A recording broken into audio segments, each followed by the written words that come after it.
concluir con lo que sería lo relativo a protección de sobrecorriente. Y en este caso específico, básicamente, protección de fallas a tierra. ¿Y por qué protección de fallas a tierra? Porque es una protección un poco más difícil en el sentido de que normalmente las corrientes de falla de tierra son menores que las corrientes de carga del alimentador. Creo que en ese sentido,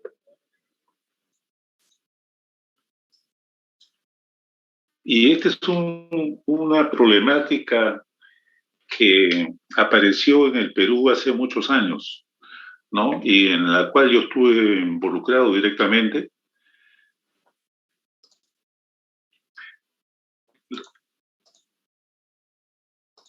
Este es el índice del tema que vamos a tratar: introducción, orígenes, investigación del fenómeno, diseño, calibración,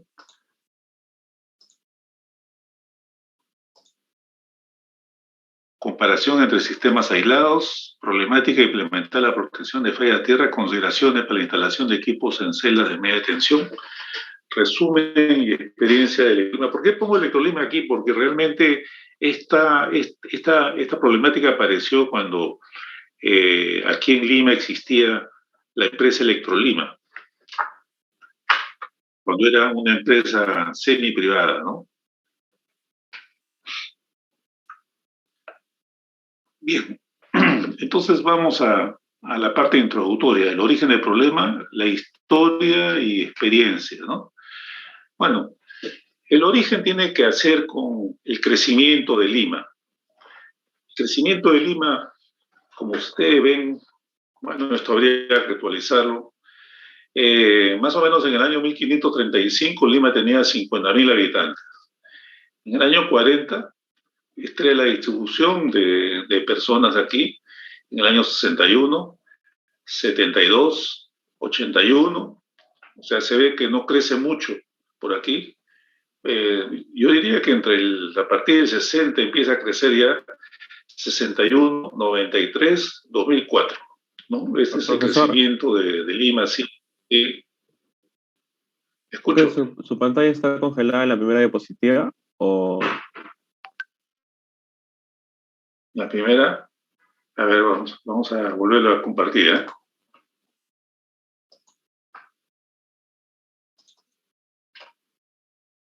¿Qué dice ahí? ¿Introducción? Sí, ahora sí.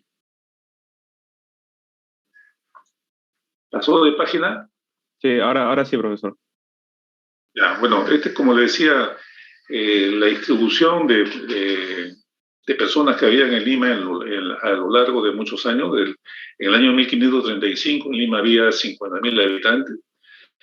Y bueno, esta es la historia gráficamente, pero acá tenemos un esquema, una tabla, ¿no? O sea, en el año 1535 había 50.000 habitantes, en el año 1900 había 100.000. O sea, en 500 años, en 400 años, se duplicó la población en Lima. En 1920, 20 años después, nuevamente se duplica la población en Lima. Y así podemos ver la distribución. En el 2010 hay 8 millones y ahora en el 2022 debemos estar por los 10 millones. Entonces, esta es una curva del crecimiento de Lima, ¿no? Lima es una ciudad colapsada, ¿no? Sucia, no hay normas de crecimiento claras en Lima, hay un desorden total. Y todo eso aparece más o menos a partir de la década del 60, ¿no?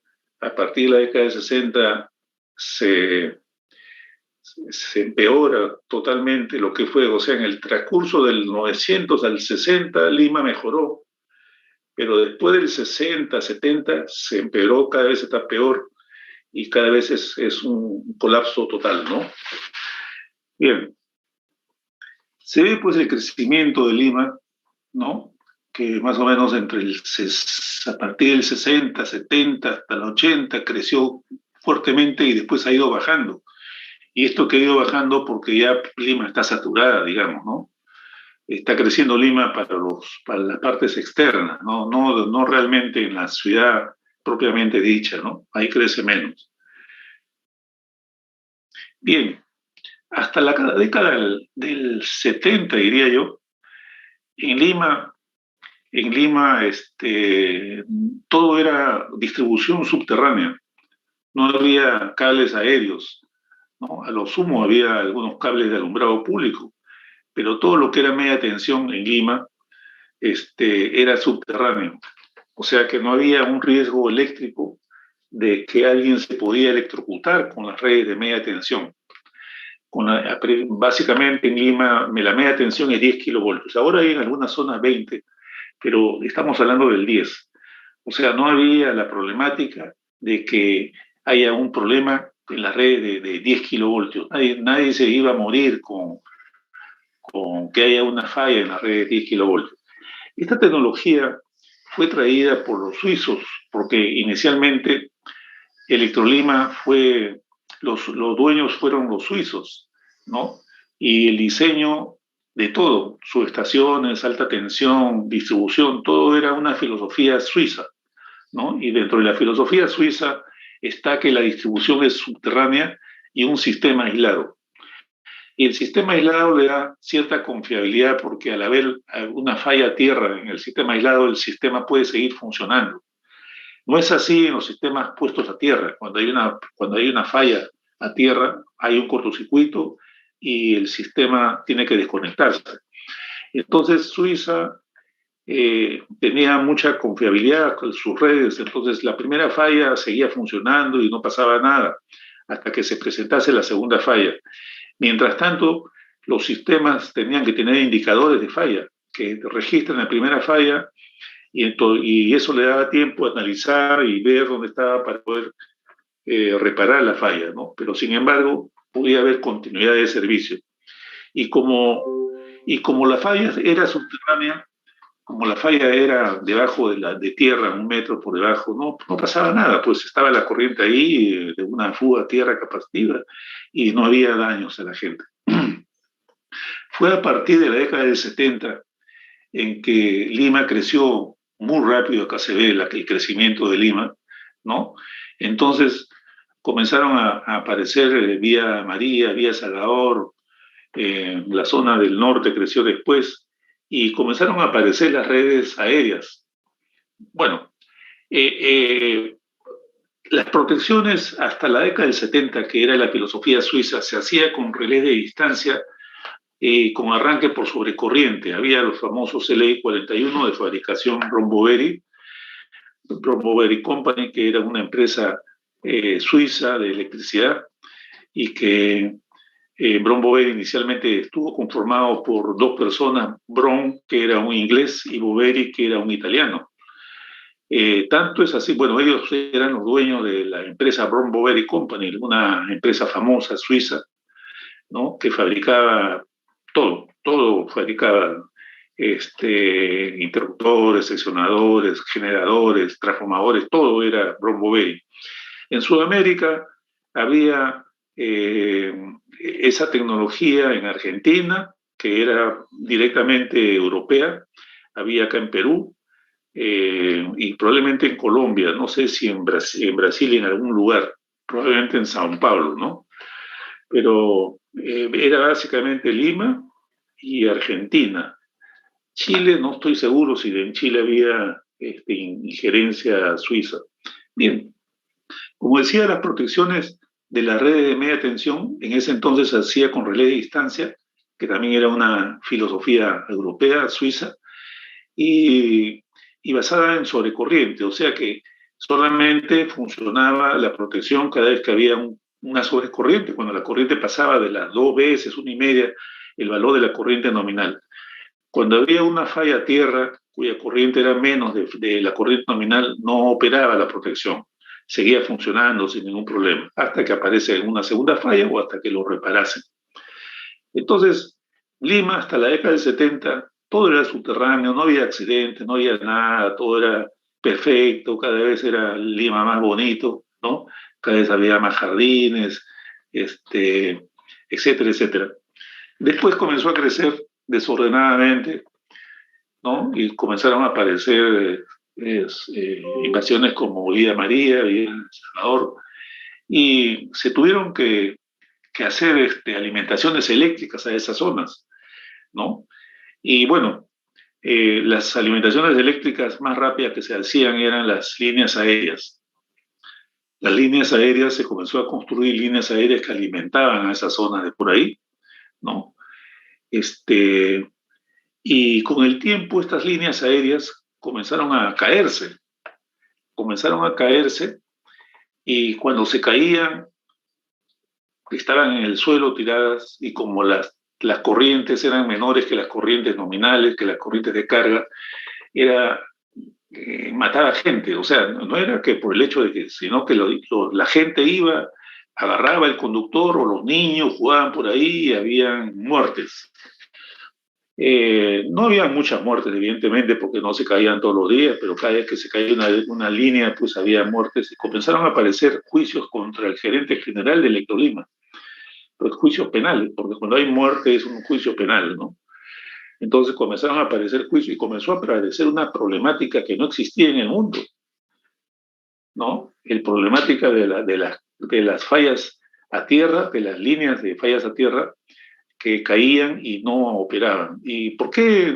Ustedes me podrían decir, ¿por qué no existía en otros sitios del mundo? Bueno, por ejemplo, en la parte de Estados Unidos, cuando se cae una línea a tierra, ahí las corrientes son más grandes que las corrientes porque ahí llueve. Brasil llueve, Argentina llueve, Chile llueve, Europa llueve, entonces todo sitio llueve menos en Lima, pues, ¿no? Entonces cada vez que se caía un conductor a Lima, a tierra, acá en Lima, no funcionaba la protección y podía estar tirada el conductor un día y nadie se enteraba, porque los sistemas de protección no lo detectaban. Y se moría la gente, como les decía. Entonces apareció una problemática, como les decía, y en esa problemática, inicialmente, Electrolima tenía un consultor canadiense, no voy a decir el nombre, ¿no?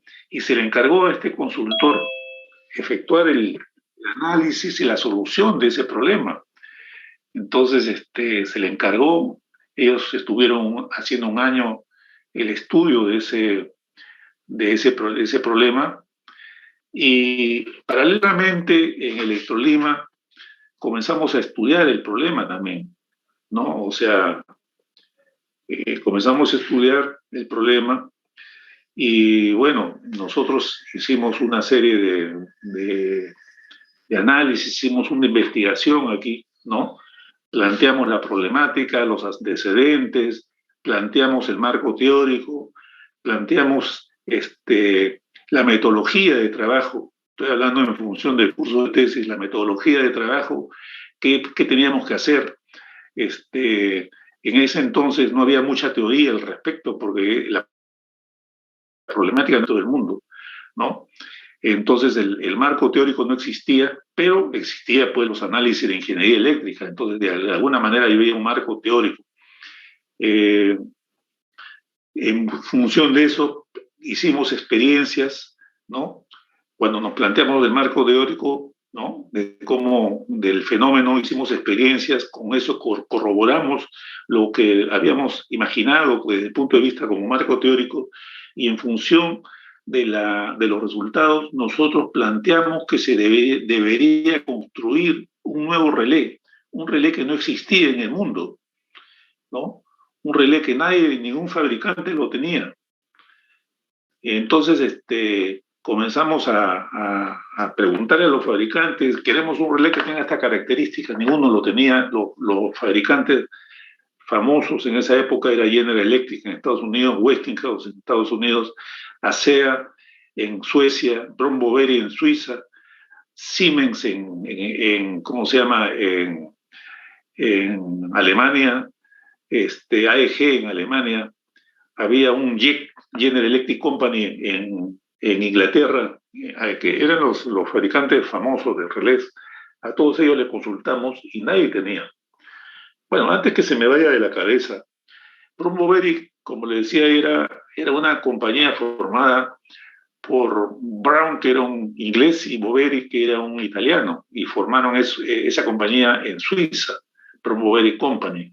Con el tiempo, más o menos en la década del 80 y tantos, en la década del 80, a finales del 80, 87, 88, quizás 90, se unió a ASEA de Suecia con Brown Boveri de Suiza y formaron la compañía ASEA Brown Boveri, que es la compañía que ABB, el famoso ABB, que es la compañía que probablemente a ustedes les suene, que actualmente existe en el mundo. Boveri era uno de los, como digo, de los dueños de Brown Boveri Company. Cuando se formó ya la nueva compañía ABB, ya Boveri no existía, pero Boveri fue gerente de Electrolima. Él vino a Electrolima, acá a trabajar. ¿En qué fecha? Bueno, habrá sido por la década del 50, por ahí probablemente, ¿no? Pero él fue gerente de Electrolima. Y bueno, Electrolima pues, fue una gran empresa eléctrica aquí, una gran empresa que electrificó todo Lima con estándares suizos, estándares europeos de primera calidad, no de última calidad, ¿no? Sino de primera calidad, que eran entonces los estándares suizos. Y ese fue el desarrollo que hicieron los suizos aquí en el Perú, básicamente en Lima. Porque después todo el Perú pues, estuvo abandonado por esa época. Hasta ahora, si uno viaja fuera de Perú, no es comparable, ¿no? Hay mucha deficiencia por todos lados. Y, y bien, entonces se hizo el estudio, se llegó a una conclusión que se debía fabricar un relé que no existía. Pues, entonces, cuando nosotros los peruanos, y hablo de nosotros porque yo fui el que realizó ese estudio, ¿no? A mí me encargaron, hubo un gerente suizo, hubo en ese entonces Marcel Marchand, era gerente suizo, agarró y me encargó a mí. Yo quiero que tú analices este problema. Y también se lo habían encargado, como digo, a los canadienses. Resulta que cuando vino el estudio canadiense, pues después de un año de estudio, era un análisis que estaba en función de las protecciones que existían, ¿no? En función de las protecciones que existían y realmente no servía para nada. O sea, era un estudio que costó millones de dólares, no sé si millones, no les podría decir, en esa época los parámetros del costo de una consultoría era diferente, pero costó mucho dinero, pues, ¿no? Era un año de estudio y las soluciones eran con relés que existían y que nosotros ya habíamos analizado todas esas posibilidades y que no iban a llegar a ninguna conclusión, ¿no? Ya habíamos analizado todo. O sea, dentro de la investigación del problema no nos planteamos solamente una solución, nos planteamos varias soluciones, ¿no? O sea, hay que plantear una serie de problemas. No es que desde el inicio dijo, oh, la solución es esta, no es eso. Nos planteamos una serie de soluciones, hicimos pruebas, dentro de las pruebas simulamos cómo iba a ser el comportamiento de cada una de las soluciones y llegamos a una conclusión que el mejor funcionaba era tal sistema, ¿no? Así debe ser una tesis. No debe tener un nombre, ¿no? La solución con generación eólica, no. Uno tiene que plantear diferentes soluciones y ver cuál es la mejor. Bien, entonces comenzamos a conversar con los diferentes fabricantes que les he mencionado, ABB, Brown Boveri, ASEA, Siemens, AEG, General Electric, Westinghouse. Y bueno, pues que un peruano de un país del tercer mundo les venga a decir, yo quiero que fabriques un nuevo relé. Bueno, no es que se reían de nosotros, ¿no? Porque son gente seria, simplemente nos decían, no, eso no se puede hacer, eso no existe. La solución puede ser con esto, y sabíamos que no era, no pusimos a discutir si era con tal cosa, nosotros ya sabíamos cómo debía ser. Brown Boveri, que teníamos mucha relación con ellos, nos escucharon, ¿no? Mucha relación con la gente de Suiza teníamos en aquella época. Nosotros viajábamos a Suiza continuamente para tener cursos sobre los nuevos equipos de protección que ellos desarrollaban. Y también teníamos relación con la gente de ASEA de Suecia. Y conversamos con la gente de ASEA y ellos sí nos hicieron caso, ¿no? Ellos lo vieron desde otro punto de vista, no sé si con la finalidad de ayudarnos o con la finalidad de hacer un nuevo negocio, ¿no? Pero fabricaron el relé que nosotros queríamos que fabricasen, como de acuerdo a las especificaciones que queríamos. Ellos fabricaron el relé, o sea, y nosotros hicimos un diseño teórico, cómo debía ser, ¿no?, el relé.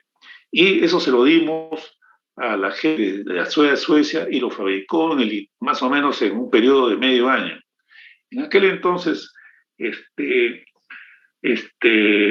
los relés eran de tipo electromecánico principalmente, ¿no? Y eran más fáciles de construir. Yo no sé si era más fácil de construir, pero para un fabricante de relés quizás sea fácil, ¿no? Y eran relés de una sola función, ¿no? No son como ahora que tienen muchas funciones que hay que programar el firmware, hay que hacerle pruebas al firmware, cosas por el estilo. Ahí era una sola función y punto. Entonces ellos fabricaron el relé y lo pusimos en servicio más o menos en la década del 80, a finales de la década terrible que fue la década del 70. Lo pusimos en servicio a finales de la década del 70, comienzo del 80. Hicimos un prototipo de no sé cuánto, 40, 50 relés, no sé cuánto compramos, y funcionó.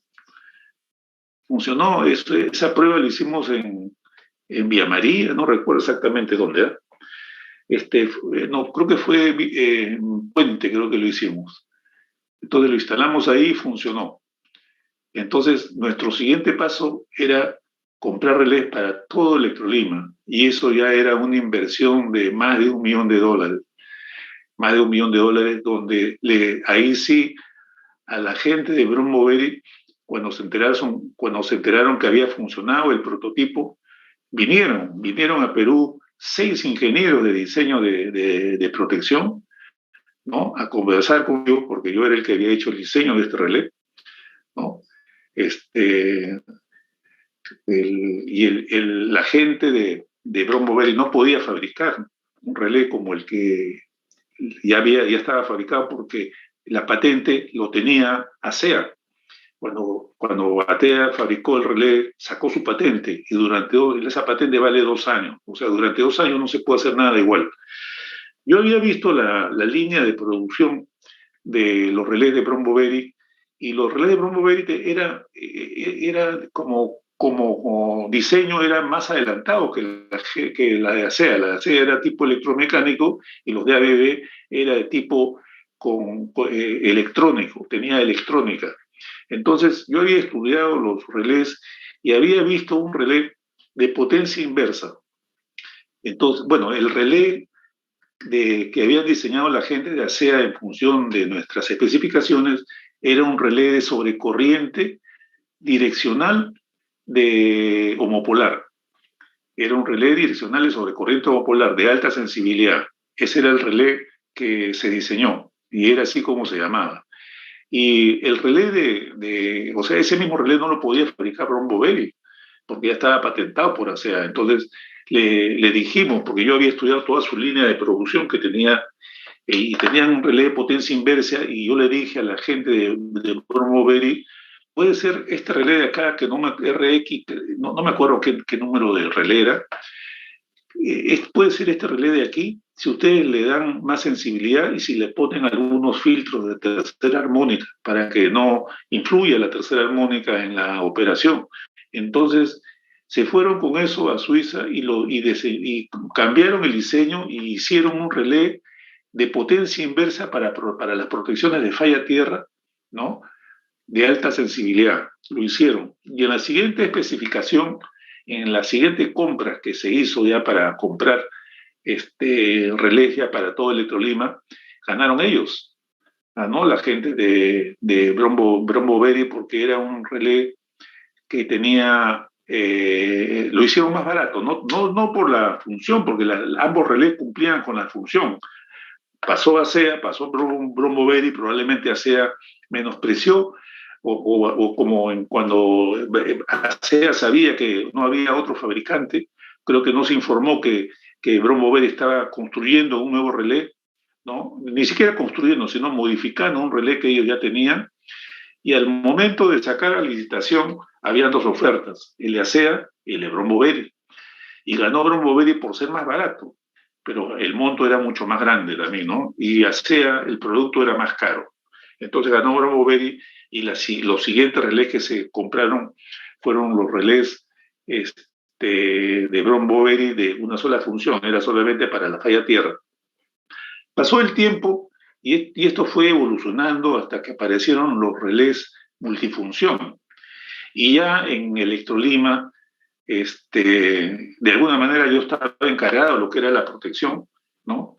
Y habíamos ya cambiado la filosofía de protección en la red de media tensión, de protegerlo con relés de distancia a relés de sobrecorriente, ¿no? Entonces comenzamos a comprar, no a comprar, queríamos ya estandarizar las protecciones de alimentadores con relés de sobrecorriente. El primer fabricante que vino con un relé multifunción fue Westinghouse. Vino un ingeniero americano, Bill Williams. Bill Williams quería introducir en Perú los relés numéricos, el DPU 2000. El DPU 2000 era un relé de marca Westinghouse. Entonces vino, conversó conmigo y yo le dije, está bien, me gusta tu relé, tiene funciones interesantes, tenía registros de fallas, oscilografía, una serie de cosas que no lo tenían las protecciones convencionales. Entonces iba a ser un salto tremendo en cuanto a la implementación de protección, porque tenía medición remota, tenía comunicaciones, tenía una serie de cosas. Estoy hablando en la década más o menos por el año 90, comienzo del 90 más o menos, por ahí. Y yo le dije a Bill Williams, mira, si tú me cambias este relé y le metes estas funciones, ¿no? Le di toda la teoría sobre la protección de falla tierra, ya había pasado el periodo de la patente, y le metes una función de secuencia negativa a tu relé, te compro el relé, le dije, ¿no? Él se fue a Estados Unidos a trabajar en la modificación del relé, y en el ITIN, ¿no? En un periodo de tiempo de 1 o 2 años, ASEA Brown Boveri compró la línea de protección de Westinghouse de Estados Unidos, ¿no? Entonces, cuando vino nuevamente Bill Williams, vino como ABB, ¿no? El desarrollo era Westinghouse, la tecnología era Westinghouse, ¿no? Los ingenieros que habían trabajado era de Westinghouse, pero ahora el dueño era ASEA Brown Boveri, pero entonces la línea era ABB de Estados Unidos. Y ellos vinieron con el producto 2000, DPU 2000, que era inicialmente, pero le pusieron el nombre de R, ¿no? El DPU 2000R, de resistivo, creo que era el R. Entonces vinieron con ese producto, le cambiaron la forma porque el producto americano era vertical, mientras que los productos europeos eran horizontales. Le cambiaron la forma, lo pusieron más moderno, le pusieron las funciones que le habíamos pedido, y todo el resto de ahí durante muchos años, ¿no? En el Perú y en el mundo, lo que se vendieron relés de PU 2000R, fue un relé famoso, ¿no? Se compraron ya para otros sitios, ¿no? En la zona norte de Brasil, que también se presentaban algunos problemas similares. En el África, el sitio donde tenían terrenos parecidos al de Lima, donde no había lluvia, y que en ese entonces se estaba desarrollando como en África, ¿no? Inicialmente no tenían energía en la época del 60, 70, pero en el 90 ya comenzaron a electrificar zonas desérticas en África, en Arabia, en todas esas zonas, ¿no? Y comenzaron a aparecer estos problemas en esos países, de que ya lo teníamos resuelto aquí en Perú. Bueno, esa es la historia más o menos.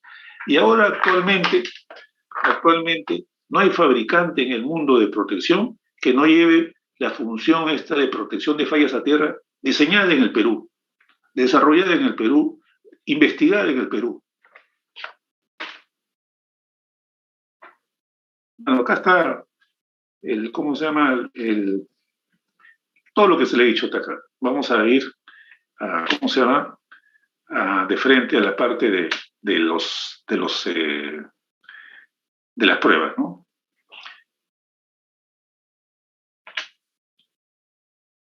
Bueno, desde el año 1983 hasta la fecha, los resultados satisfactorios en Lima y en el mundo de esta protección, de la experiencia de Electrolima, investigación del fenómeno.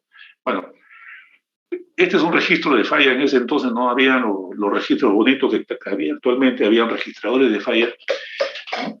Se ve las corrientes R y T. La S no se registraba. En aquel entonces, como era un sistema aislado, solamente se medía corrientes en la R y la T y se ahorraba la R, ¿no? Entonces, esta es la corriente de la fase R, la fase T, ¿no? Esta es la medición de la corriente monopolar, la tensión monopolar, las tres tensiones. En este instante de este punto, en este instante, uno de los conductores aéreos se abre. En este instante, uno de los conductores se abre. Ahí sí, esta es una simulación, ¿no? No es una simulación, es una prueba real.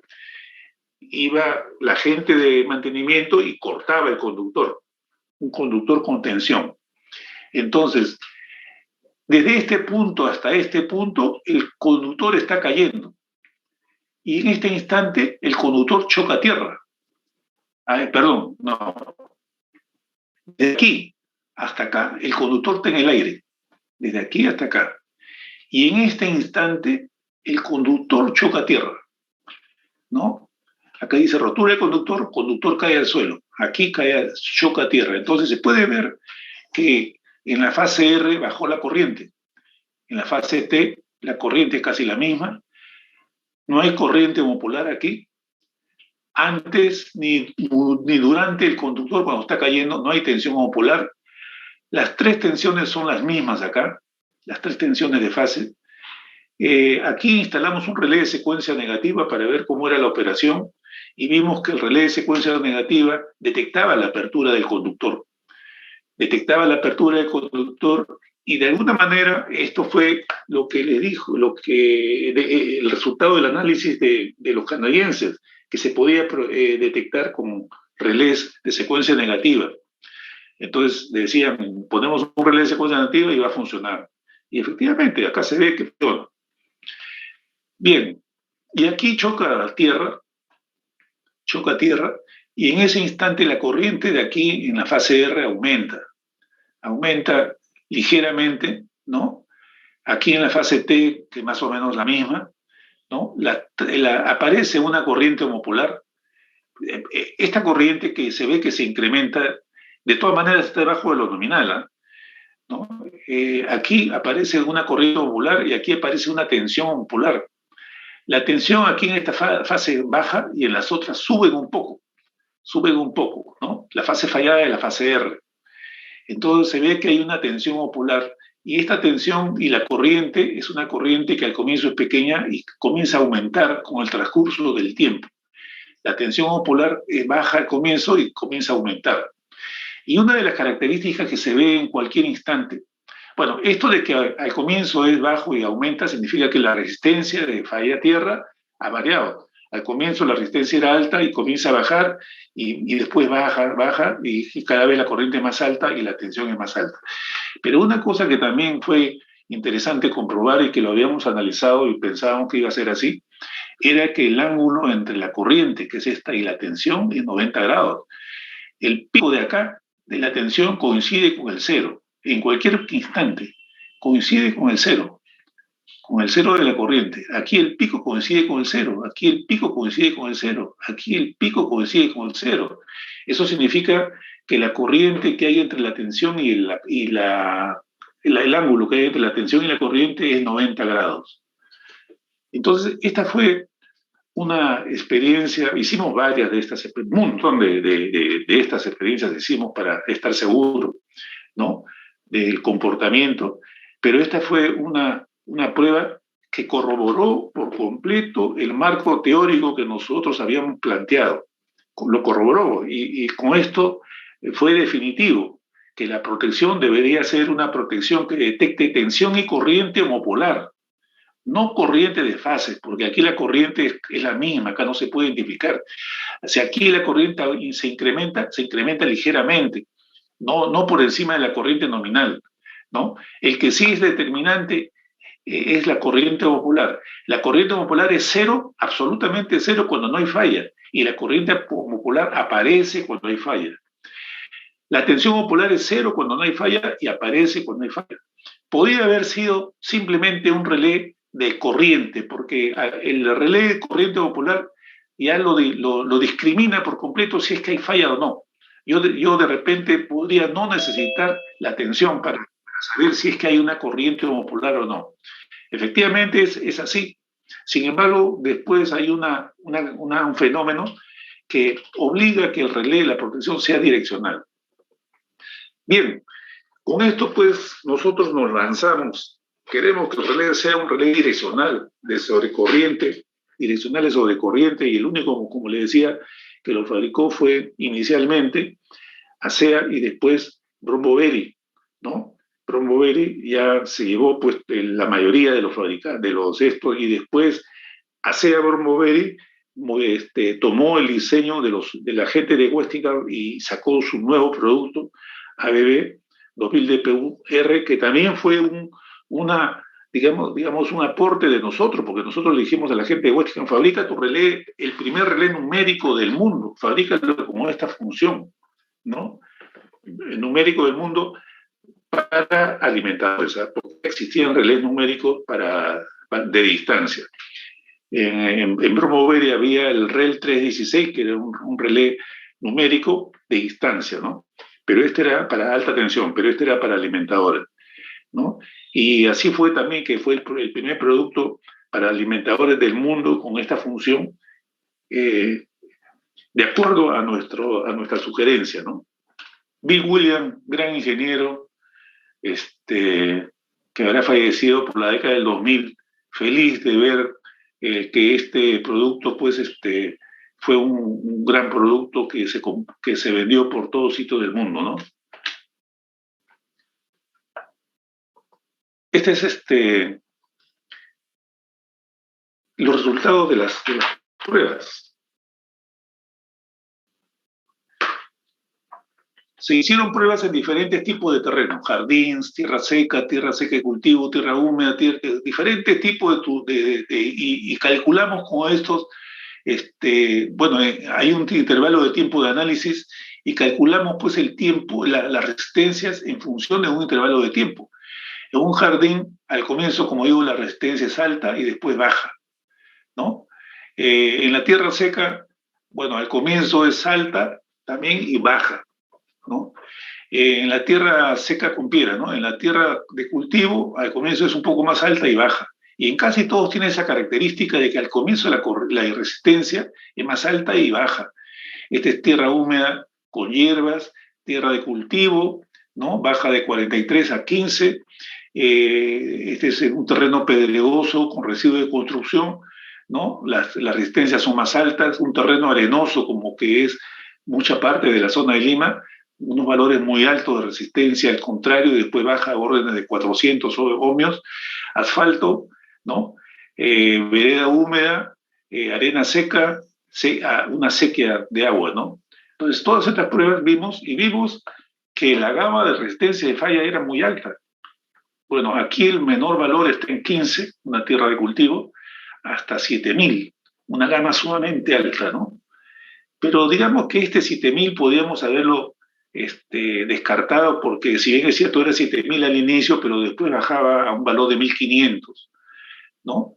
Entonces nosotros dijimos que si el relé tuviera una sensibilidad máxima de 2000, abarcábamos todos los tipos de fallas, ¿no? Con 2000.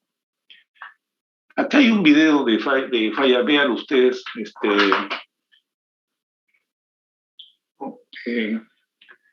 véanlo ustedes, y también hay en la información que les he dado, también hay está en estos videos, y ahí pueden ver una experiencia. Este video lo hicieron hace poco, hace unos 10 años en el Cusco, ¿no? Y bueno, para nosotros también, por supuesto, en esta época grabamos todo esto, pero en esa época pues se grababa con cinta film 8, entonces Esos videos no los tenemos ahora, se graban fácilmente, ¿no? Bueno, el análisis que nosotros planteamos era el siguiente: teníamos un sistema aislado, o sea, un sistema aislado sin falla es así, y con falla es así. Esta es la característica de un sistema aislado. El neutro se corre en un sistema aislado. El sistema eran nosotros en las subestaciones, en la mayoría, en aquella época, tenemos transformadores 6010, estrella puesto a tierra en delta. En delta es un sistema aislado, es un sistema que si un conductor se cae a tierra, no habría corriente de falla a tierra. No habría en principio, ¿no? Adicionalmente, de cada subestación salen varias salidas a diferentes zonas, ¿no? Por el norte, al este, al oeste, al sur, etcétera. Salen una serie de alimentadores que alimentan toda la zona de una subestación de 60-10. El sistema puesto a tierra neutro es el sistema contrario. El otro sistema que inicialmente se pensó, ¿no? Porque también fue una recomendación de los canadienses, hay que poner el neutro de los transformadores a tierra, o hay que poner una resistencia de puesto a tierra. Nosotros habíamos hecho el análisis teórico y no era solución, sabíamos que no iba a hacerse. Y adicionalmente, había una subestación que iba vía Salvador, que por alguna razón, no recuerdo porque esto fue antes de que yo trace ahí, se diseñó con un transformador delta estrella puesto a tierra, ¿no? Entonces se diseñó de esa manera, y como era un sistema puesto a tierra, también le pusimos protecciones aquí. Bueno, esto tenía protecciones, ¿no? Y no funcionaban las protecciones. Entonces sabíamos que no iba a funcionar las protecciones de convencionales sobre corriente. Los canadienses decían que sí iba a funcionar, nosotros sabíamos que no iba a funcionar, porque ya habíamos hecho los análisis del caso. Entonces, para esto también se pidió unos relés, también sensitivos, pero no direccional. Y la característica de falla es como la que ustedes están viendo. Si bien es cierto, hay un pequeño desplazamiento del neutro, pero no es tan radical como el sistema aislado. Aquí, más o menos, que el desplazamiento es muy pequeño. Bueno, si ustedes hacen el análisis de las componentes simétricas, llegamos a que esto está abierto acá. No voy a entrar mucho porque eso ya lo debe saber usted. Y el análisis es el siguiente: que cuando hay una falla en este punto, estos alimentadores tienen una capacidad tierra, y esta corriente de falla que puede existir aquí retorna, ¿no?, a la barra, y esta barra está desconectada del transformador, retorna a la barra por los otros alimentadores. Entonces, la dirección, lo estoy dibujando de una forma pedagógica, pero que realmente la corriente aquí tiene sentido contrario, ¿no? Pero yo lo dibujo así para más o menos que tenga sentido la explicación. La corriente de aquí, que teóricamente que saldría de aquí, de este alimentador, si al haber una falla acá, tiene este camino: sale de acá, va a tierra y regresa con los otros alimentadores a la barra, porque tiene que regresar para que forme la corriente. Si no regresa aquí, no hay corriente, ¿no? Aplicando Kirchhoff, si hay una corriente que sale, esa corriente tiene que entrar por algún lado. Entonces esa corriente entra por los otros. Entonces se ve aquí que hay una dirección que sale de aquí y entra por los otros. O sea, en el alimentador que hay una falla, la corriente sale. En el único alimentador donde la corriente sale es donde está fallado. En los otros está entrando. Entonces, de acuerdo a esto, yo necesito un relé direccional para que me determine en qué alimentador está la falla. Porque como todos tienen corriente, si le pongo un relé sobre corriente a todos podrían haber funcionado. Todos podrían funcionar, ¿no? Y la única manera de discriminarla es por direccionalidad. Entonces, este relé debería ser direccional. Por eso que así fue pedido. El resumen del circuito de falla tierra es el siguiente: el Thevenin positivo en serie con el Thevenin negativo, en serie con el circuito homopolar y en serie con la resistencia de falla, ¿no? Acá se ve que esta es la subestación, de aquí es la sumatoria de las capacidades que están aquí, todas menos este alimentador, es este más este, todo lo pongo atrás, y es este de acá, y estos son los valores de ese alimentador, ¿no? Es este valor antes y después del falla, porque hay un antes y después. O sea, antes del punto de falla y después del punto de falla, ¿no? O sea, el punto de falla es este. La reducción del tethering se hace en el punto de falla, ¿no? Que no necesariamente está al final del alimentador, puede estar en cualquier punto. Entonces hay un valor aquí y un valor acá. Entonces, en este circuito de aquí, yo veo que la corriente positiva es la negativa y la cero es la misma, y que igual que es la misma que la corriente de falla. Entonces, la corriente, cuando pasa por la red de secuencia homopolar, se llama corriente homopolar. Esta corriente homopolar, en su mayor parte, ¿no?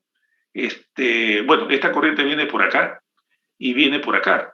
O sea, esta corriente va a generar una tensión aquí, producto del valor de la corriente multiplicado por toda esta reactancia, que sería la reactancia homopolar.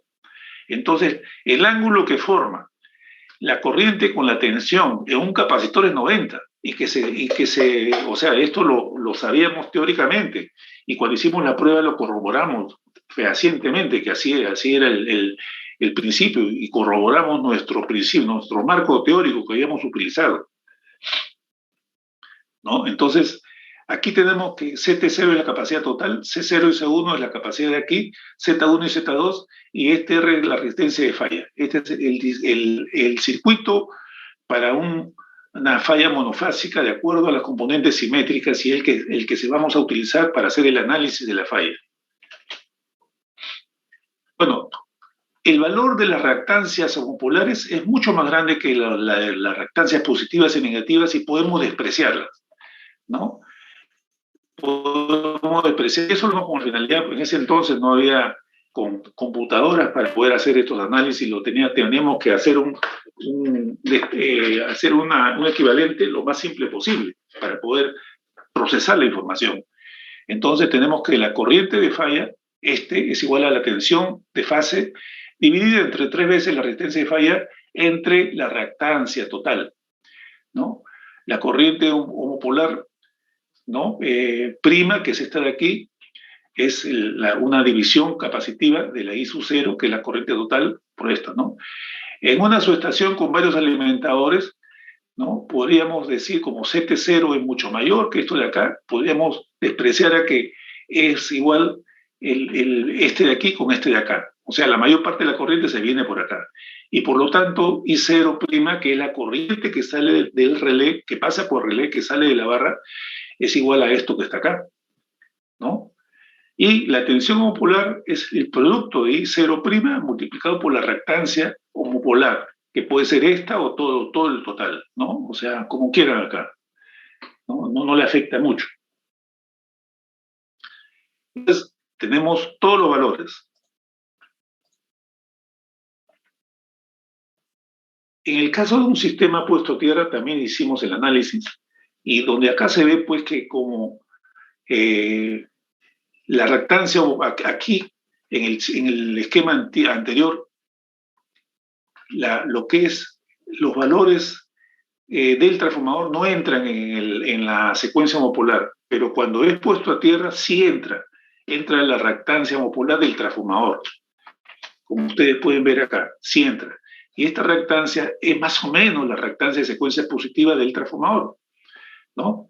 Entonces, este valor de la reactancia es mucho más pequeño que la reactancia que hay acá. Este puede ser la 10ª parte de lo que hay acá, es decir, ¿no? Hasta más, la 100ª parte, porque este valor puede ser como 1000 y este puede ser como 10. Es decir, si es que hay una falla acá, probablemente que el 90 y tantos % de la corriente se venga por acá y solamente un 5 o de repente menos se venga por acá.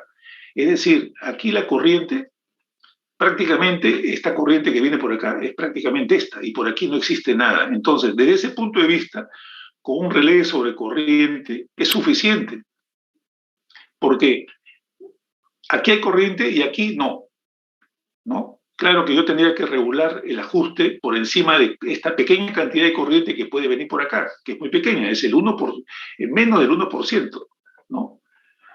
Del 100% que se puede venir por acá. Es decir, bueno, pongamos 1%. Es decir, suponiendo que acá hay 100 amperios, no es 100 amperios, estamos viendo que los valores de resistencia son más altos, suponiendo que hay 50 amperios. 50 amperios. El 1% es 0.05. Entonces aquí lo regulo en 1 amperio, va a funcionar. Si todos los relés que están acá están regulados en 1 amperio y acá hay 50, este de acá no funciona si es que hubiese una falla, perdón. Y si acá hay una falla y hay 50, como está regulado en 1, ¿no? Este va a funcionar. Y como este está regulado en 1 y la corriente que retorna en 0.5, no va a funcionar. Ninguna de estas funciona. Entonces, digamos que acá hay corriente y en el resto no. Entonces, acá se puede poner un relé solamente sobre corriente, no como polar. No se necesita que sea direccional. Adicionalmente, hay un fenómeno aquí que en el caso que yo lo pusiera direccionales, no funcionaría porque las tensiones homopolares son muy bajas. Bueno, el esquema homopolar es más o menos parecido, ¿no? Pero aquí yo tengo también en paralelo el X0. Entonces, el X0 prevalece sobre esto de acá. Entonces, se puede eliminar todo lo que es capacidades y nos queda esto de acá. Y este sería ¿cómo se llama? El circuito el marco teórico, el circuito teórico, y esta sería la ecuación de la corriente de falla tierra. Es la tensión entre 3 veces la resistencia, entre 3 veces la impedancia, o sea, como el Z1 es más o menos igual al Z2, es más o menos igual a la reactancia homopolar, ¿no? Entonces es 3 veces este valor. Entonces sale que B sub 0 es igual a I sub 0 por B I sub 0. La corriente relé es 3 veces I sub 0. Estos son las ecuaciones en ambos lados. Diseño del sistema de protección de falla tierra. Yo tenía que detectar la corriente de la tensión homopolar. La tensión homopolar, la ecuación de componentes simétricas nos dice qué es esto. Entonces yo armo este circuito con transformadores. Acá yo tengo, si esta es la tensión de la fase R a tierra, la fase S a tierra, la fase T a tierra, la fase R la pongo en serie con la fase S, la pongo en serie con la fase T y tengo la suma de BR más BS más BT y acá tengo 3 B sub 0. Entonces con esto ya tengo la tensión homopolar. La corriente homopolar es lo mismo. Hago la sumatoria de estas 3 y tengo aquí la corriente homopolar. Sin embargo, el diagrama de cada transformador es este. Entonces, al hacer esa sumatoria, yo tendría que por relé, podría estar pasando por este relé que está acá, la sumatoria de las corrientes de excitación y podría ser el caso que por esta sumatoria de corriente se dispare la protección. Entonces, lo que hicimos fue agarrar un transformador que sume las 3 fases ya. O sea, que en lugar de que sea un transformador por cada fase, un transformador en la cual entre las 3 fases. Entonces, aquí, dentro del transformador, como flujo magnético, ya está la sumatoria de las 3 fases. Y la corriente de excitación es después de esto. O sea, si en el relé hay 0, es porque es 0 acá. Si en el relé hay algo de corriente, algo se ha quedado como corriente de excitación, un valor muy pequeño, y este valor es prácticamente este valor de acá. Entonces, nosotros optamos por un transformador que tenga este diseño. Este diseño se denomina un transformador toroidal de corriente. ¿Qué es este de acá? O sea, los cables, estamos hablando que las salidas, no estamos hablando, recién se los digo, de las subestaciones de media tensión, las salidas siempre son con cable. Sale con cable hasta un poste, ¿no? Digamos que acá hay un poste, o sea, este cable de acá sale y acá hay un poste. Acá hay el poste de un terminal de cable, ¿no? Aquí está la línea aérea, esto va a la línea, acá hay un aislador, puede buscar una fase, ¿ya? Y este terminal de cable viene aquí, y de aquí viene la línea aérea. Del otro aislador viene la otra línea aérea, del otro aislador viene la otra línea aérea. Entonces, es así como normalmente de las subestaciones sale con cable, es un cable trifásico, es una sola unidad. Antiguamente eran así, eran unos cables de aceite. Esto se llama terminal de cable. Aquí también, al otro extremo, tenía que tener esto para salir las 3 fases, como ustedes están viendo acá, ¿no? Salen las 3 fases y aquí se ve que hay 3 transformadores de corriente, 1, 2 y 3. Nosotros usábamos 2, en la R y en la T. Bueno, este de aquí no es Perú, era otro país, otro diseño. Nosotros diseñábamos más bonito que esto. Y donde se ve el toroidal, el transformador toroidal, perdón, acá hay un transformador más grande. Este transformador probablemente sea para otras características, pero aquí el toroide está aquí. Este de aquí es el transformador toroidal, que es este que está acá. Es un transformador seccionable, es como un sándwich. Entonces yo saco los pernos que hay acá, vamos a borrar aquí esto. Saco los pernos que hay acá y abro la mitad. Y con esa mitad yo puedo ponerlo aquí sin sacar el terminal cable, porque el transformador no va a entrar por acá, ¿no? Entonces, aquí, de este tornillo estos pernos, saco la mitad del transformador y ahí pongo el otro transformador. Entonces, este es un transformador seccionable. Este transformador también fue un diseño que se lo pedimos a la gente de ASEA, porque no existían estos transformadores, ¿no? Entonces ellos diseñaron un transformador seccional. El primer transformador no era un transformador redondo, era un transformador cuadrado. Este ya fue un diseño posterior, un diseño suizo de un transformador Fichtner, de un fabricante Fichtner. Bueno, el transformador de tensión, los transformadores de tensión tenían que tener estas características. 10.000 entraría de 3 a 110 entraría de 3 a 110 entre 3, o sea, un primario y dos secundarios. Este de aquí se usaba para las mediciones normales de la RST y este de aquí se usaba para la medición de la tensión homopolar. ¿Por qué 110 entre 3? A ver, lleguen ustedes a la conclusión, hagan ese análisis. La tensión nominal es para un relé de 10 kilovoltios y tensión del relé 110, teníamos que tener esta característica. Entonces, estamos diseñando todos los parámetros. El transformador de corriente se diseñaba para una resistencia de falla de 0. Entonces, calculábamos cuál era la máxima corriente que podía tener un sistema en Lima. Entonces, calculamos las capacidades homopolares de toda la red de Lima, de cada una de las subestaciones, de Tacna, de San Isidro, de Miraflores, de Chorrillo, cuánto era. Y el mayor valor de capacitancia lo tuvimos en Tacna, creo, que era el centro de Lima. Entonces calculamos esto con el centro de Lima y nos salió aquí un valor de corriente de 160 amperios, creo que en esa época. 160 o 150. Entonces nosotros lo redondeamos, pensando en que en el futuro iba a seguir creciendo la corriente de falla. Entonces pedimos un transformador de 200 a 1, ¿no? Claro que en la práctica nunca se ha visto corrientes tan grandes porque siempre hay una resistencia de falla que limita la corriente. Las corrientes, a lo sumo, yo he visto 120 amperios, ¿no? Pero con 120 está debajo de esto y no hay ningún problema. El transformador que pedimos fue de 200 a 1, con la máxima corriente de falla, ¿no? Y el ángulo característico, ya lo hemos visto, entre la corriente y la tensión es 90 grados, ¿no? Entonces, con esos valores ya está diseñado algunos valores del relé, que es el ángulo característico, ¿no? Que es la máxima corriente, ¿no? Con esto diseñamos la relación de transformación del transformador de corriente toroidal. Y ahora vamos a ver la sensibilidad máxima del relé. Nosotros asumimos una resistencia máxima de falla de 2000 ohmios de acuerdo a la tabla que habíamos sacado experimentalmente, ¿no? Entonces tenemos una relación de transformación de 200 a 1 y con esto 10.000 entre I3 entre 2000 por 200 sale 14 miliamperios. La corriente que le entra al relé para una resistencia de falla de 2000 amperios, de 2000 ohmios es 14 miliamperios.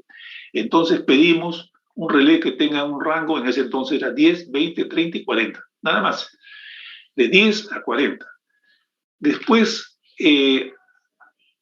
ahora hay relés que algunos te dan 50 miliamperios y algunos, ya los relés modernos, esto se puede calibrar hasta 250 miliamperios. O sea, la gama de ajuste ahora es bien amplia. No hay ningún problema en ajustar un nuestro relé. Pero inicialmente nuestros relés estaban ajustados en 10 miliamperios. ¿no? Después, con el tiempo, lo hemos bajado la sensibilidad del ajuste y está en 40 algunos, 50 en otros casos. Depende de las circunstancias. Entonces, con esto ya teníamos todo, todo el diseño de todos los parámetros de diseño, ¿no? El relé debería tener 10, 20, 30 y 40 miliamperios, ¿no? 10, ¿por qué? Porque nos salía que con 2000 era 14. Bueno, el primer relé que fabricó ASEA es este que está acá, el LRXP41. Este es el primer relé. Acá están las escalas, 1, 2, 3, 4. Estas son las escalas de ajuste, 4. Este es el primer relé que fabricó ASEA, apellido de nosotros, diseño de nosotros, del Perú, ¿no? Esto fue un diseño peruano que probablemente mucha gente ahora no sabe de dónde salió. Bueno, esta realidad no lo ven, pues ya no se fabrica, pero nadie sabe, ¿no? En el mundo, ¿no? Yo diría que nadie, algunas personas nomás, solamente los que han sido mis alumnos y algunas personas que saben un poco la historia de esto, que trabajaron en Electrolima en aquella época, saben que esta función es un diseño de Electrolima, es un diseño de los peruanos para el mundo, ¿no? Es un diseño en la cual yo estuve, yo hice la investigación, ¿no? Con ayuda de la gente de mantenimiento, pero la investigación la hice yo personalmente, ¿no? Porque a mí me lo encargó el gerente general de aquella época. Y me lo encargó para que solucione el problema, no para que esté divagando, para hacer teorías que no sirven para nada, no. Acá, en la práctica, cuando uno trabaja en un sitio, hay que resolver un problema. Y aquí el problema eran los muertos que había, y eran los juicios que tenían los gerentes. Bueno, este fue el primer relé, como les decía, y este es el relé que les decía que era un relé de potencia inversa, que también yo le dije a los suizos, cambien el diseño, ¿no? El relé de que ellos tenían el REX 91, era el relé de potencia inversa, y ellos hicieron el relé 911, que era un relé de más sensibilidad, tenía la misma sensibilidad que esta, y era electrónico porque acá tenía display solamente para el ajuste, ¿no? No salía los valores de corriente de falla, eso no. El display de ajuste nada más tenía. Y creo que de qué función había funcionado, algo de eso, no me acuerdo tanto tiempo atrás. Y era de potencia inversa y tenía pues los filtros que le habíamos recomendado. Este era el primer relé numérico, ¿no? Fabricado también de acuerdo a nuestra solicitud, donde ya pusieron las funciones de fallas a tierra en este DPU 2000R, ¿no? En este DPU 2000R. Y este relé es un relé de Cell, de Schweiler, para mí uno de los mejores fabricantes del mundo. Yo cuando fui a Westinghouse, ¿no? A ver justamente que alguien nos desarrolle esto, conocí a un ingeniero, Carlos Kekan, ¿no? En Westinghouse, que trabajaba en el área de protecciones, y yo le comenté sobre que quería que un relé que tuviese la función, y bueno, en ese entonces Carlos Kekan en la época del 80 no me hizo caso, ¿no? Su mercado era Estados Unidos, ¿no? Ellos no pensaban en fabricar nada para Perú. Fue Bill Williams que vino 10 años después, ¿no? Y en la cual ya quería introducirse en el mercado latinoamericano y donde recién hizo este relé. Bien, pero yo a Carlos Queca lo conocí, ¿no? Y nos hicimos muy amigos, y con el tiempo él fue a trabajar a Schweizer. Schweizer es una fábrica de relés que su dueño es Schweizer, es un alemán bueno, toda su familia está en Estados Unidos, y Carlos Kekan llegó a ser vicepresidente de esta empresa. Entonces, yo le dije a Carlos, oye, fabrícame un relé de sobrecorriente que tenga la función de falla a tierra, ¿no? Que tenga esta función de falla a tierra. Entonces, no solamente eso, sino que cuando Carlos Kekan vino acá a Perú en la década del 90 y tantos, ¿no? 94 por ahí, él vino a vender su relés, que ya estaba en Schweizer, él vino a vender sus relés aquí de distancia, pero su relé de distancia, si bien es cierto eran buenos, era era para la gente normal muy difícil de utilizar, porque había que programar la lógica de protección. Entonces nosotros compramos, fuimos la primera empresa que compró esos relés aquí en el Perú, ¿no? Armamos la lógica de protección, porque no tenían una lógica, simplemente tenían las funciones ahí para usarlas. Y ya conversando con ellos, yo le dije, bueno, tu programa, tu relé está muy bonito, pero tiene que tener un software de calibración. Después de un año y pico, hicieron el software, el Cell Accelerator creo que fue, para calibrar los relés. Y después le decía yo quiero un feeder para alimentadores. Bueno, ahí se demoró un poco más, casi 10 años más, ¿no? No, 5 años más, o no lo sé, más de 5 años. Y sacó un relé, el 351A, con las funciones ya de sobrecorriente, de falla tierra. Entonces, actualmente, pues, los mejores fabricantes del mundo, ¿no?, tienen la función de falla tierra diseñada en el Perú, pues desarrollada, investigada en el Perú. Bueno, estos son los relés de distancia que se usaban en aquel entonces, ¿no? Este es un relé de distancia, el S32, el LI41 era un poquito más chico, porque este es un relé de distancia, que tiene solamente una función, distancia. Y los relés sobre corriente están acá, y por acá hay un medidor y algunas cosas más que hay por acá. Todo esto de aquí era un panel que costaba un montón de plata, porque acá había plata como cancha, ¿no? Como dice el dicho, ¿no? Y solamente era una sola función, una función de distancia y función de sobrecorriente, y aquí había un medidor, un perímetro. Todo esto con el tiempo se reemplaza por un relé de estos que tiene 50 funciones, aparte de distancias. Tiene funciones de comunicación, funciones de registro, funciones de oscilografía, funciones de cuánto. Este tablero de aquí podía costar sus $50.000, ¿no? Como equipos. Esto vale $5.000, ¿no? Aparte que tiene otras funciones que acá no los tenía. Acá no había registro, no había falla, no había oscilografía, no había comunicación, no había medición, no había nada. Solamente dos funciones. Distancia y sobrecorriente costaba $50.000. Aquí 50 funciones más medición, oscilografía, más no sé cuánto, $5.000. Entonces, acá se ve que es un tablero para una línea con N funciones. Y acá se ve que hay un tablero con 5 líneas, cada uno es un con muchas funciones. Entonces, esto se ha ahorrado cualquier cantidad de dinero en cuanto al desarrollo de la protección, ¿no? Claro que la protección no era un factor preponderante en el costo de una subestación, ¿no? Porque una subestación puede costar $1.000.000 y aquí pues, puede costar $500.000 del tipo antiguo. Y del tipo moderno puede estar alrededor de los $100.000 de $1.000.000, no es nada, pues. Bueno, el primer esquema de protección que se armó en la década de los 80 fue el que está acá. El toroidal, bueno, no conseguir una foto del toroidal de aquel entonces, el toroidal que se consiguió después. Este es el relé que se puso inicialmente. Se trabajaba con el relé para la corriente de fases con el BBC LI41, que todavía era a distancia, y porque en aquel entonces la protección que solamente existía es en la década del 80. Y solamente tenía función de distancia que funcionaba para una falla tierra. ¿Qué se le adicionó? El relé de secuencia negativa, que era YEC, un relé que más o menos veíamos que funcionaba.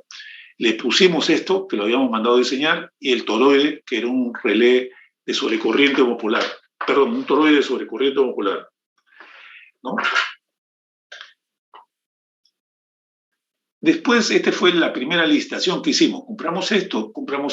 30 o 20, no me acuerdo cuánto compramos, que fue un prototipo. Bueno, con el prototipo ganamos experiencia, ¿no? Y en el interín, ¿no? Renovamos el relé de distancia. Este era un relé de distancia antiguo y con renovamos ¿cómo se llama? El año 85, un poco más, a un relé ya electrónico, que tenía las mismas funciones, ¿no?, que de acá, que era un relé electromecánico. ¿no? Y tenía alguna función adicional. Este era un relé electrónico de secuencia negativa, este era un relé electromecánico de secuencia negativa, este relé era más barato, ¿no? Por eso que después ganó este y no ganó el otro, y seguíamos todavía con esta protección, ¿no? Después se siguió modificando, ya en la época del 90, ¿no? Teníamos estos relés, seguíamos con la protección en la época del 90, seguíamos con la protección de distancia, porque no había otra para alimentadores, seguíamos con la protección de distancia, le pusimos un relé de secuencia negativa, ya más sofisticado que el anterior, y este era el relé nuevo de falla tierra. Y adicionalmente le pusimos un relé de sobretensión homopolar, ¿no? Porque se daba el caso que podía haber una falla en barras y no lo detectaba ninguno de estos relés. El de sobretensión homopolar sí lo detectaba. Después, en el año 95, ¿no? Compramos el primer DPU, que reemplazó todo esto que está acá. Este relé de aquí valía $20,000 y este valía unos $2,000. Aquí había $22,000, ¿no? Bueno, entre los tres, $25,000 había acá. $25,000 había entre este relé de distancia, que es un relé excelente, ¿no? De numérico, ¿no? Tenía un montón de funciones, $25,000. Todo lo reemplazamos por esto que valía $5,000, ¿no? Este relé tenía todas las funciones para alimentadores, pero no tenía distancia, porque este relé ya era un relé de sobrecorriente. Tenía funciones de sobretensión, tenía funciones de secuencia negativa, tenía funciones de falla tierra, tenía funciones de rechazo de carga. O sea, cada vez que había una mínima frecuencia, este botaba su alimentador en función de una calibración. Entonces el esquema se modificó a este. El transformador de corriente, un toroidal, y lo hicimos mucho más barato, un relé de sobretensión polar, y con el tiempo apareció ya este relé, y también hubieron otras marcas aquí, Siemens también hubo acá, ¿no?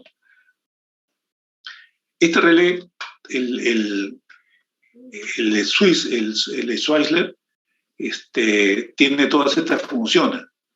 Tiene funciones de mínima tensión, tiene funciones de sobretensión, tiene una función de frecuencia, tiene direccionales sobre corriente instantánea, sobre corriente temporizada, tiene una función direccional, falla tierra instantánea, temporizada, tiene sincrocheck, tiene autorrecierre, tiene sobretensión, tiene mínima tensión en el lado de acá y en el lado de acá, ¿no? Adicionalmente tiene todas estas funciones de acá, ¿no? Tiene registro de evento, tiene monitor del interruptor, tiene monitor de batería, tiene protocolos de comunicación, tiene localizador de falla, tiene medición de sincronismo, tiene las funciones de falla tierra, tiene corriente residual, tiene load encroachment que se usa para protección de distancia, tiene sincrocheck, tiene una serie de funciones, ¿no? O sea, no es solamente esta función de protección, tiene una serie de funciones adicionales. Entonces, todo esto de aquí, antiguamente, ¿qué cosa era? Solamente un relé de distancia, que era un 21, que acá no está. Acá no está, el 21 con una sola función. Todas estas no tenía antes, ¿no? Tipo de falla que pueden existir, ¿no? En la red. Cuando choca un carro, se rompen los conductores y el conductor queda ahí, ¿no? Cuando viene alguien con una escalera o un fierro de construcción, puede chocar con la línea. Hay tractor, todo esto son cosas que han pasado. Un tractor que sube esto, o un camión alto y choca con la línea, ¿no? Este es algunos tipos de falla que originan corrientes de falla a tierra. Pero estas corrientes son bajas. Y hay un tipo de falla como el que está acá, en la cual se rompe el conductor de manera de que en el lado de la fuente no choca a tierra, ¿no? Y en el lado de la carga se queda como el conductor a tierra. Esto tampoco lo detecta el sistema, ¿no? Porque como es un sistema radial, la corriente es dada por la fuente. Entonces aquí no hay corriente porque no choca. Pero felizmente que el porcentaje de este tipo de fallas, porque por el hecho de justamente para que esto ocurra tiene que romperse al inicio, ¿no? Al inicio. Entonces, estadísticamente, si yo tengo un tramo de 50 metros, para que se rompa en un tramo de los primeros 3 o 4 metros, es menos del 10%, ¿no? Entonces, para que esto ocurra, tiene que ocurrir en este pedacito, en el primer tramo, ¿no? Si se rompe la mitad, va a chocar a tierra y no hay ningún problema. Entonces, esto estadísticamente es un valor muy pequeño, está alrededor del 1%. Vamos a ver si por ahí hay alguna estadística. Sin embargo, con el tiempo hemos visto la forma de proteger, ¿no? Con sensores de falta de tensión, que hay un sistema que le llega al centro de control. Bueno, esto es la mala costumbre de la gente que vive en Lima, ¿no? Tiene un poste y construyen debajo, no les importa nada, ¿no? O si no, pues ponen un letrero debajo de una línea de alta tensión. Esto origina muertes, ¿eh? Aquí hay muchos muertos que han habido porque viene alguien y pone su letrero. O si no, pues se tiene la línea que pasa por aquí reglamentariamente y ellos, ¿cómo se llama? Ponen sus voladizos, ¿no? Primero acá hay un voladizo de medio metro, después viene con este voladizo, después viene con este voladizo más, después viene con un voladizo más, y como este conductor ya estaría chocando con el, ¿cómo se llama? O estaría muy cerca del siguiente nivel, agarran y le ponen un palo ahí para alejar la línea, ¿no? Estas cosas son típicas del peruano, pues, ¿no? Del peruano desordenado, que no le importa nada, que no cree en las normativas, ¿no? Y son producto de los accidentes. Por eso, generalmente, cuando hay un accidente, el culpable es el muerto. El culpable es el muerto, porque estas cosas lo hace el muerto. No lo hace la empresa eléctrica. La empresa eléctrica siempre cumple las normativas. Criterio de calibración. Bueno, en ese entonces no era tan bonito no era tan fácil como es ahora, donde yo tengo toda la red cargada de un programa y simulo una falla en un punto y ya está, ya se sabe cuánto es la corriente, cuánto es todo. Antes no era así. Los programas no existían, estos programas salen a partir del año 2000 más o menos, ¿no? Entonces, aquí en Lima, a partir del año 2000, como les comenté,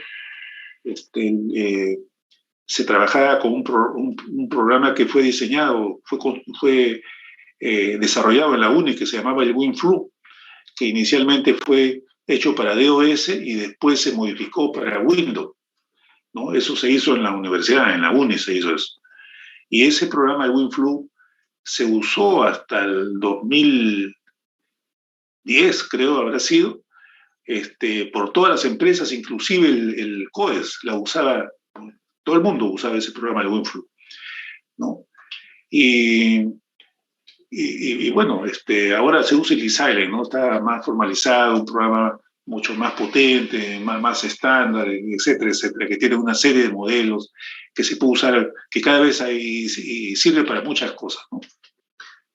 Antes todos los programas estos que había de estabilidad, de rechazo de carga, eran programas hechos aquí en Perú, ¿no?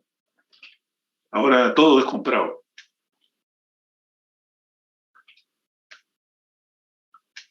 Antes la gente de ingeniería tenía que hacer los programas, tenía que desarrollar los programas de estabilidad, de flujo de carga, ¿no? De cortocircuito, de transitorios, todo eso lo hacíamos, los de protección, todo eso lo hacíamos. Perdíamos mucho tiempo haciendo programas en Fortran, ¿no? Y ahora no, y para hacer eso hay que saber el marco teórico, ¿no? Ahora no necesitas saber de ingeniería, no necesitas ser ingeniero eléctrico para correr un programa de esto. Como yo le decía en algún momento a ustedes, estos programas los llenaba mi secretaria. Ella corría los programas, sacaba los resultados y nosotros los analizábamos. Pero para correr uno de estos programas no se necesita ser ingeniero, se necesita ser una secretaria suficiente. Bueno, aquí está todo. En estos programas la información es total. Está el tipo de conductor, trifásico 120 milímetros, conductor Aldrich 60 metros.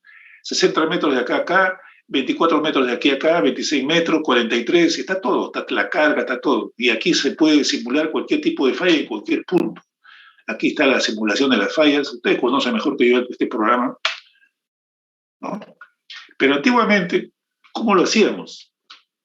Bueno, teníamos primeramente que los conductores estándar, ¿no? 67, 42, 33, esto era de cobre, esto era de Aldrich, ¿no? Esto eran aéreos y esto eran subterráneos. Y aquí lo que nos importaba, estamos hablando de la falla tierra, es la corriente, la capacidad homopolar. Entonces había un aspecto, bueno, aquí están los valores, ¿no? de capacidades homopolares, todo eso también lo calculábamos. Habíamos desarrollado un programa de cálculo de parámetros. Ahora no, ustedes ponen las características, la geometría y el programa calcula todo. Ya no hay que saber el marco teórico para calcular los parámetros de una línea, de un cable, ¿no? Antes, como le decíamos, teníamos programas para calcular todo esto. Bueno, acá están los parámetros que salían, ¿no? Los parámetros que salían de los diferentes conductores, y aquí igual, para escala subterránea. Y acá hay un valor, una cosa interesante. Se ve pues que las capacidades homopolares, ¿no? En las líneas aéreas es la misma, independiente si es cable, cobre o Aldrich, independiente de la sección.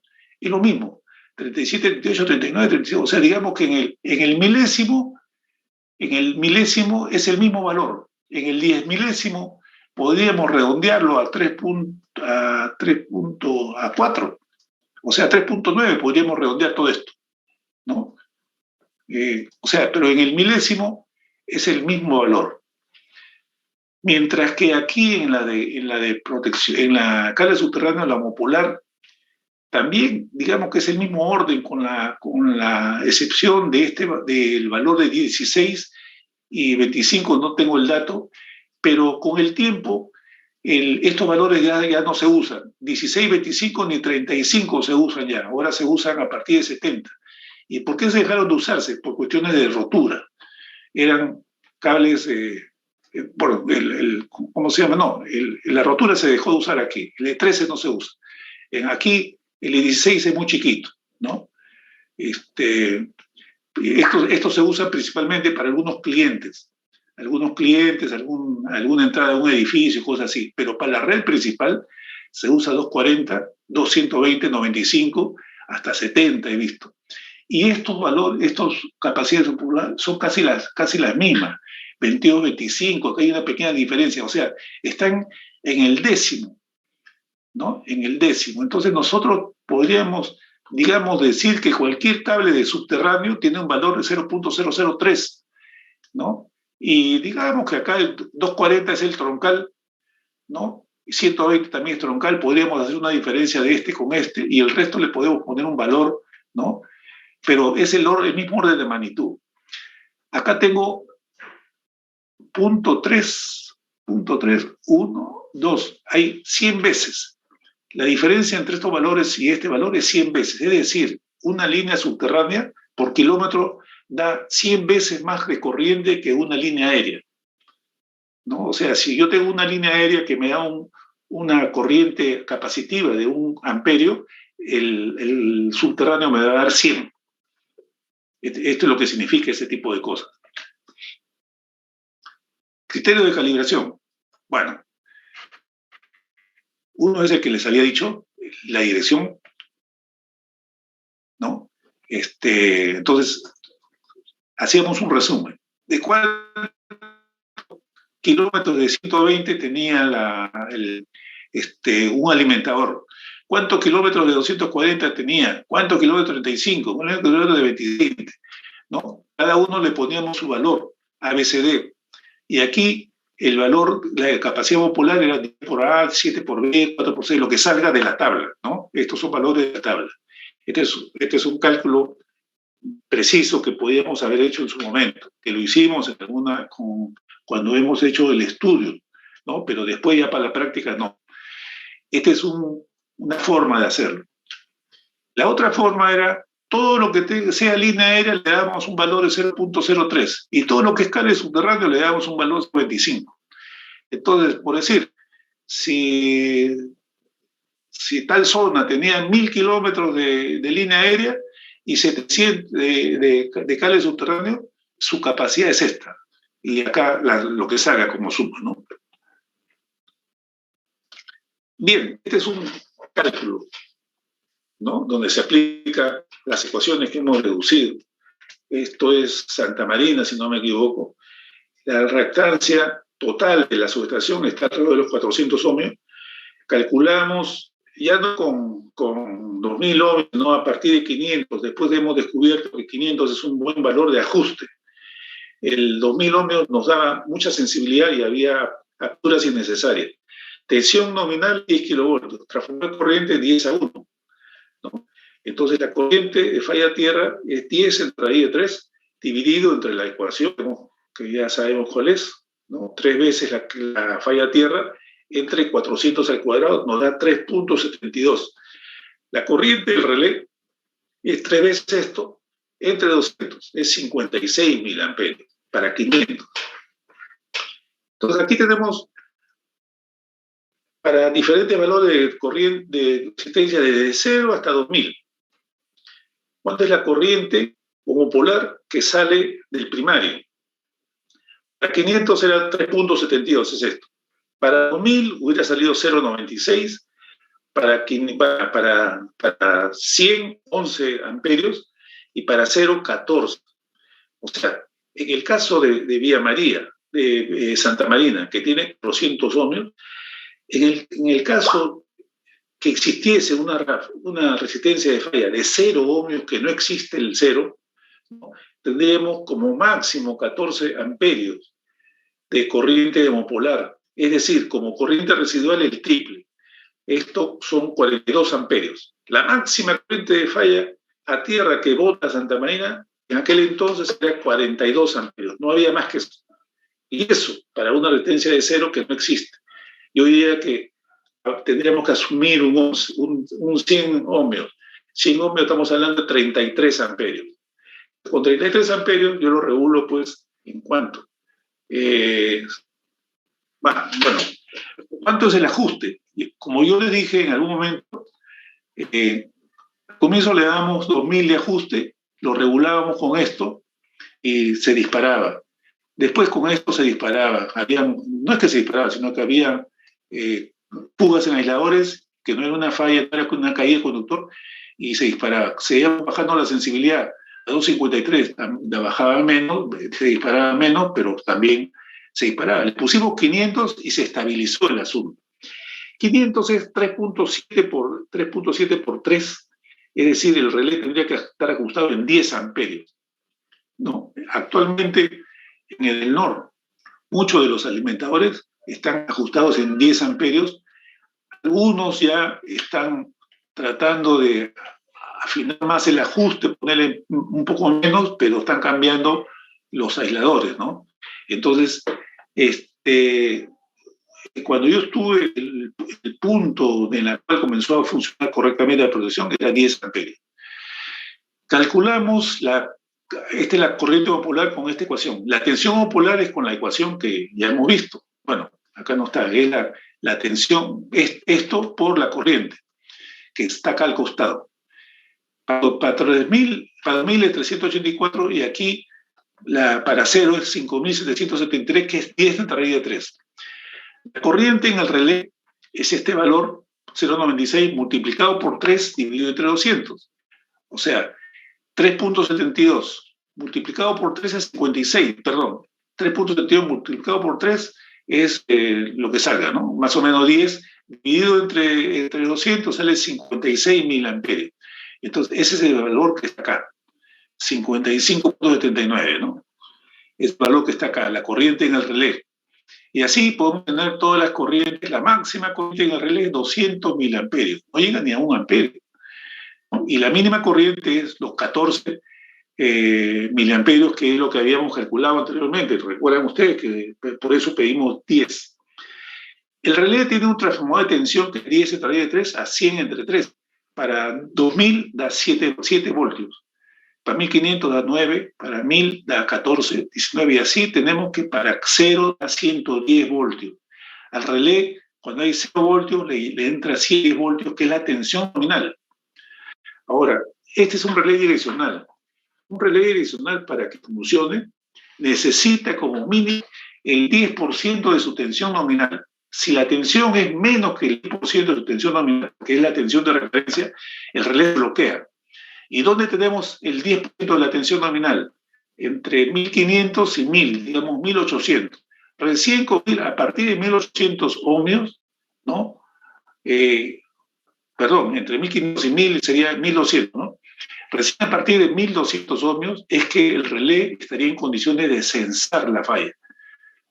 Para resistencias mayores de 1200 no lo va a poder hacer. Ese es el caso de los 400 ohmios, ¿no? Porque con este valor de aquí, suponiendo que yo tuviese un valor de 200 de acá, este valor de la tensión es menor aún, ¿eh? Entonces yo necesitaría 28, o sea, con este valor con la justa estaría operando, ¿no? Cuando esto baja a la mitad de 200. Bien, entonces se ve que recién a partir de este valor de 1200 es que podía detectarlo. Con 500 tengo 28, es más del 10%, no hay ningún problema. Entonces funciona sin ningún problema con cualquier valor por encima, ¿no?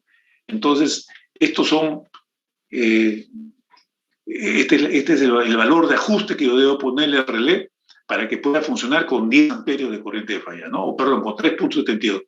Le ponemos 10 actualmente. Con 28 voltios va a funcionar. Bueno, en aquel entonces pues no era fácil pues hacer estos cálculos, ¿no? Y toda esta cosa que está acá lo pasamos en un árbol, un gráfico, que era este de acá. Aquí está todo. Aquí está todo. Aquí está la resistencia de falla. Aquí está la reactancia modular, que es esta de acá. Este es el ajuste del relé. Entonces yo podía poner, si yo quiero detectar, por ejemplo, este valor de 55, ¿no? A ver, vamos a ver.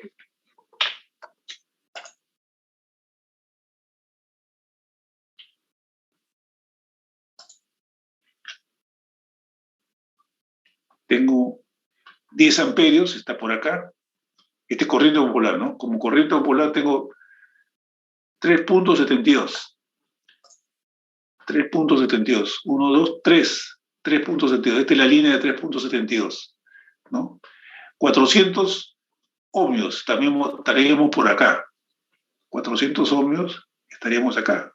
3.72, 400 estaríamos acá, con este. Entonces, con eso tenemos un valor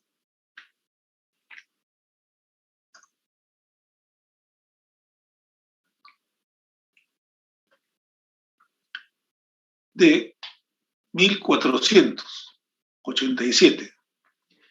1487, a ver.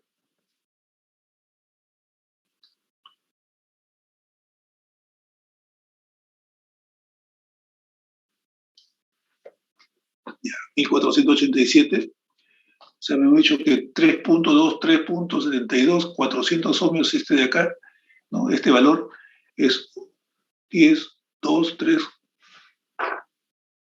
sale 2500. La tensión ocular más o menos es 2500, o sea, está por acá, ¿no? Este es el valor. Entonces aquí está todo, 2500. Entonces yo acá puedo ver si esto está en mi ajuste.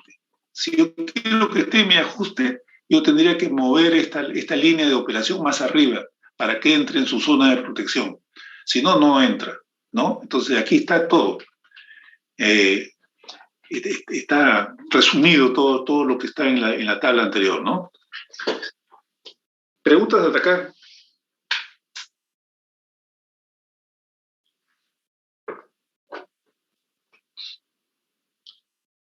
Bien. Entonces, comparación entre sistemas aislados y puestos a tierra. Bueno, esto es un resumen muy grosero, ¿no? O sea, no significa que en Japón, por ejemplo, que en España no haya otros sistemas, sí los hay. No significa que en Italia no hay sistemas puestos a tierra, sí los hay. Hay sistemas con este sistema, ¿no? Enel usa mucho este sistema, pero también hay aislado. En aquel entonces, esta es una tabla ya antigua, ¿no? Más o menos. Lo que quiero decir aquí es que hay una serie de sistemas de distribución de puestas a tierra y que se usan en diferentes países, ¿no? se usan, todos los sistemas se usan. Nosotros somos este caso, un sistema aislado en el Lima. Fuera de Lima hay sistemas puestos a tierra, bueno, en Vía Salvador tenemos este sistema. En 20 kilovoltios estamos poniendo resistencias de puesta a tierra, así como este.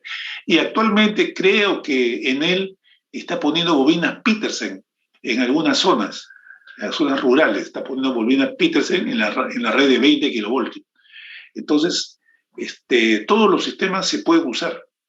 Sin embargo, el sistema aislado, ya la protección que tenemos para el sistema aislado funciona muy bien. O sea, no es necesario experimentar con otro sistema, ¿no? Este sistema es más simple, más barato, porque fíjese, todo esto de acá no tiene sistema aislado. Tiene sus inconveniencias, todos los sistemas tienen sus conveniencias e inconveniencias. Bueno, aquí tenemos lo que es una falla evolutiva a tierra, ¿no? Este es un registro de una falla en la que se va a tierra una fase de tensión y la tensión de las otras fases se incrementa. Este es el registro por ciclo, este es el registro ya en RMS. Aquí la tensión viene de anterior falla a tierra y se incrementa. Aquí hay un fenómeno transitorio donde después de un rato la fase fallada cambia, ¿no? Esta se sana, cambia la fase fallada y las otras suben de tensión y aquí en esta parte se despeja la falla y ya se despeja la falla y las tres tensiones son 10 entre raíz de 3. Cuando hay una falla, el desplazamiento es brusco.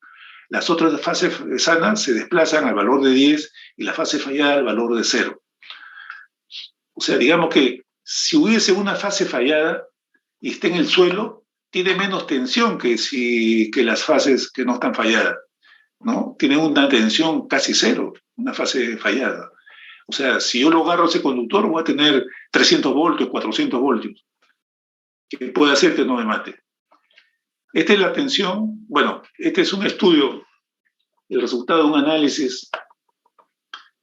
La gente de Ocinermin siempre trata de demostrar que las costumbres que tienen las empresas eléctricas, que tienen la mayor experiencia en cuanto a distribución, está mal. Entonces, ellos decían, por ahí aparece un genio siempre, ellos decían, bueno, el sistema de puesta a tierra tiene el problema de que no funciona la protección. Mentira. Teóricamente es verdad, ¿no? Pero en la práctica está solucionando ese problema. Ya existe la protección de falla a tierra y es mentira lo que ellos dicen, ¿no? Porque ellos dicen, entonces, poniendo a tierra el neutro de los transformadores en distribución o poniendo transformadores de puesta a tierra en las subestaciones, se va a mejorar la protección. Mentira, porque mejorar la protección significa que una falla que no ha funcionado va a mejorar. No, acá el 100% de las fallas sí funcionan a tierra. Bueno, acá tenemos la tabla que hemos visto anteriormente y ¿cómo se llama? A Ocinermin le hicimos el estudio. Le hicimos un estudio que evidentemente quien hizo esa recomendación no sabía, no está enterado, quieren ser inventores de la pólvora, ¿no? Y no saben pues que todas estas empresas tienen un background, un conocimiento propio de la empresa y propio de otras compañías satélites que pueden tener, como es el caso de Enel, como es el caso de Endesa.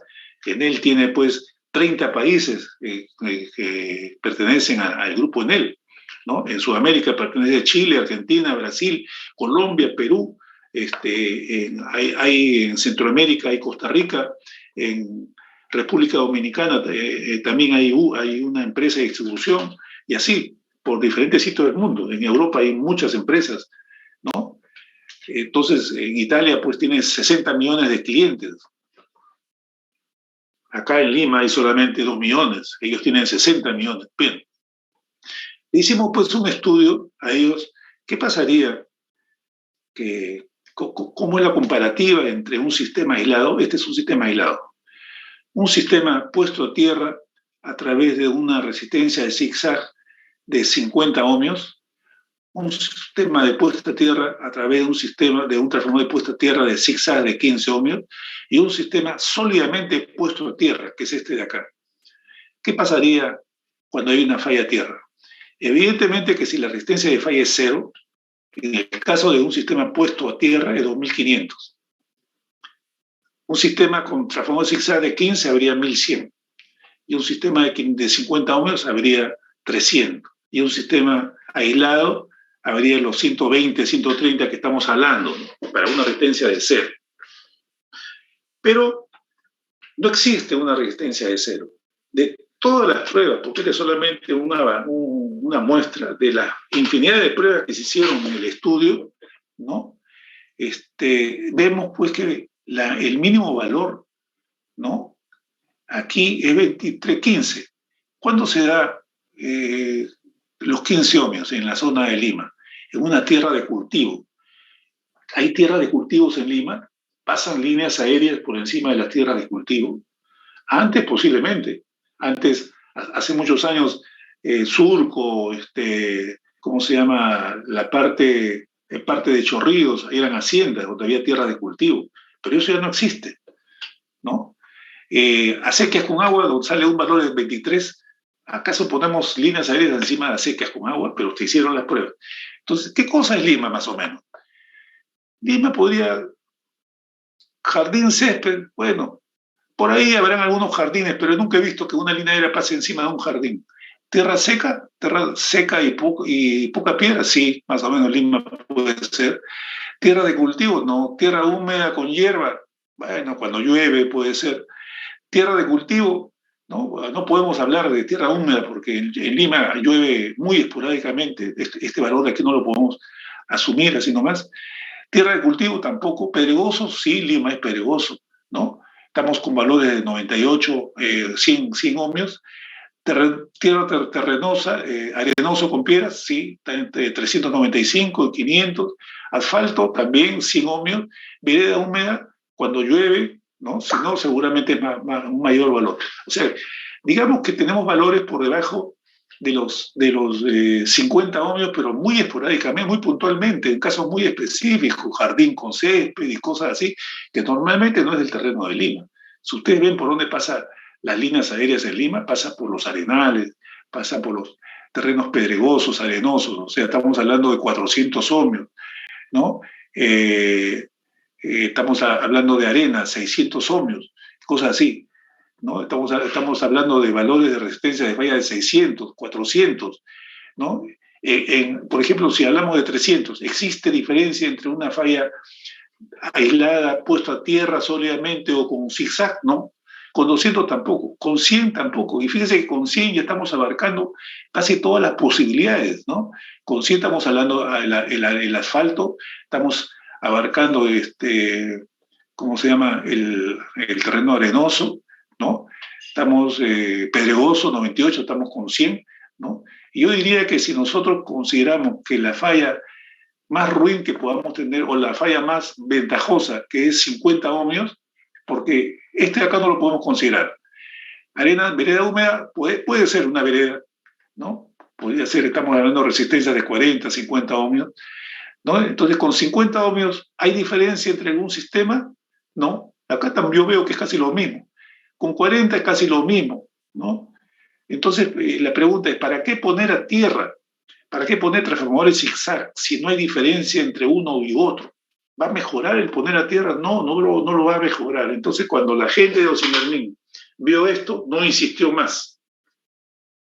Tengo entendido que después de 5 años parece que ha habido otra gente que nuevamente quiere descubrir la fórmula, que por ahí ha leído en algún libro, ¿no? o que le han contado un cuento, que nuevamente insistieron en esto y nuevamente se hizo un estudio, ¿no? Que ahí ese estudio lo hicimos en CECEL, nuevamente para hacer este análisis.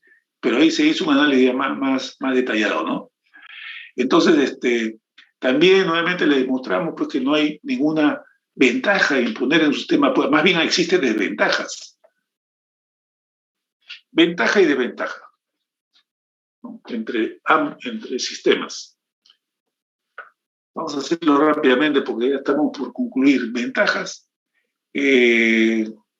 El neutro aislado y la primera falla no genera una desconexión. No es necesario invertir en equipamiento para la puesta a tierra. Ante la caída conductora a tierra, la tensión se reduce. Es una ventaja si el sistema de tierra de las redes son más económicas. Claro, la puesta a tierra es más económica, ¿no?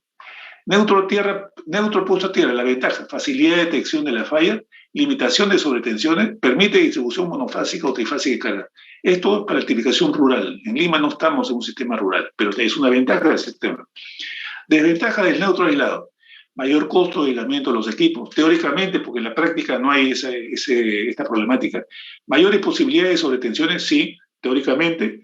Me imagino que habrá algunos, pero el bill de los equipos actuales lo soporta sin ningún problema. Desconexiones por fallas simultáneas, esto sí, que es un problema que hemos tenido y ya lo hemos resuelto. Desconexiones por mínima frecuencia, que también lo hemos resuelto, ¿no? Con aplicaciones, con modificaciones en el firmware del relé, ¿no? O sea, esta problemática se le hemos pasado al fabricante, le hemos dicho, bueno, yo quiero que tenga un bloqueo por mínima tensión, ¿no? Por sobretensión o polar. Entonces, la función de rechazo de carga se bloquea cuando hay tensión opolar. Entonces, de esa manera se restringe esta problemática. Desventaja de un sistema puesto a tierra. ¿Puede provocar elevadas corrientes? Sí, puede provocar. Ante caída de un conductor a tierra, las tensiones se mantienen siendo muy peligrosas. Sí, es muy peligroso. El diseño a tierra en las redes es más oneroso, claro. Todos los postes tienen que tener una puesta a tierra, mientras que un sistema aislado no necesariamente. Se le pone por cuestiones de código, pero la gente se roba la tierra y no pasa nada. Requiere numerosas tomas de tierra de buena calidad, sí. Es más caro, ¿no? Problemática de implementar la progresión de falla a tierra. Bueno, las fallas evolutivas, ¿no? Que cuando hay una falla en puntos, al elevarse la tensión en las otras fases puede aparecer una falla, pero este problema de mantenimiento. Sin embargo, es un problema real, ¿no? Acá se ve. Inicialmente hay una falla acá y después conlleva una falla en otra fase. Y después se despeja, ¿no? Acá se ve. Esta es la corriente cuando hay falla. Este es el mismo alimentador. Acá se mide la tensión y acá se mide la corriente. Como ustedes pueden ver, no hay diferencia. Si yo le pongo un relé de secuencia negativa, no lo va a detectar, ¿no? Porque no hay secuencia negativa. Hay una pequeña, seguramente, secuencia, pero no es suficiente para cumplir un relé de secuencia negativa. Por eso que las recomendaciones que dieron el consultor canadiense no sirvieron para nada. Al contrario, generaron problemas. Este es el registro de la fase fallada, muchos armónicos, ¿no? Esta es la corriente, la tensión de la fase fallada, muchos armónicos. Estos armónicos dan lugar a que la frecuencia calculada por el relé sea errónea. ¿Por qué? Porque los relés usan un algoritmo del cruce de la tensión por cero para calcular la frecuencia, ¿no? Mientras que debería usarse la transformada rápida y Fourier, pero para rechazo de carga no puede ser porque tiene que ser muy rápido. Entonces, si ustedes ven en un ciclo de aquí a acá, acá hay varios cruces por cero de la tensión, entonces el relé te va a dar una mala información de la frecuencia. Bueno, esto... ¿Qué pasa cuando se modifica la forma de onda por una tensión? La frecuencia se disminuye y con eso puede haber una mala función de la función de falla. Estadística de falla, ¿no? Fallas de tierra 90%, otro tipo de falla 10%. De este 90%, 60 son transitorias y 30 son permanentes. O sea, yo con estas transitorias puedo hacer un recierre y el sistema puede seguir funcionando. Del 30%, un 3%, ¿no? De este 30%, son líneas, de este 30% permanente, ¿no? Son pocas, un 5% son caídas de líneas, ¿no? O sea, son realmente caídas del conductor. El otro porcentaje son fallas en aisladores y cosas por el estilo. O sea, el porcentaje de caída de líneas es muy, muy bajo, ¿no? Consideraciones para la instalación de equipos de media tensión. Bueno, si ustedes ven por ahí, no está... Vamos a retroceder rápidamente.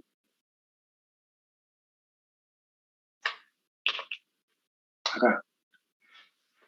Si ustedes ven, este de aquí es el conductor de puesta a tierra de la envoltura metálica que tienen o del terminal de cable que tienen los cables. Los cables tienen una envoltura metálica que sirve para uniformizar la tensión y eso se pone a tierra. Esa tierra, y cuando hay una falla de un cable a tierra, esa corriente sale por acá. Esa tierra viene por acá, entra dentro del toroide por acá y sale aquí a la conexión de tierra. Aquí pueden ver, viene por acá, entra aquí, entra el toroide, sale del toroide, dentro del toroide y entra en la conexión de tierra. O sea, la conexión de tierra lo están pasando por dentro del toroide. ¿Por qué? Veamos por qué.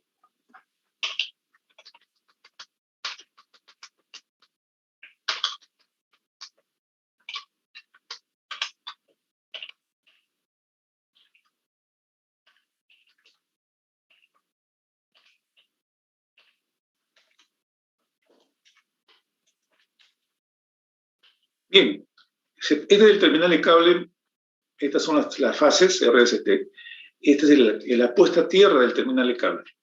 Cuando en un cable hubiese una falla a tierra, así como el que está acá, la corriente vendría por aquí, viene por acá, a la envoltura del cable, que es una pantalla, una envoltura de plomo, a los tipos trifásicos, los tipos monomonádicos son una envoltura de cobre, viene por acá y se va a tierra por acá. Si yo tengo un toroide aquí que quiere medir la corriente de falla a tierra, aquí no está midiendo nada, porque la corriente viene y retorna por el toroide. Entonces, la corriente resultante es cero.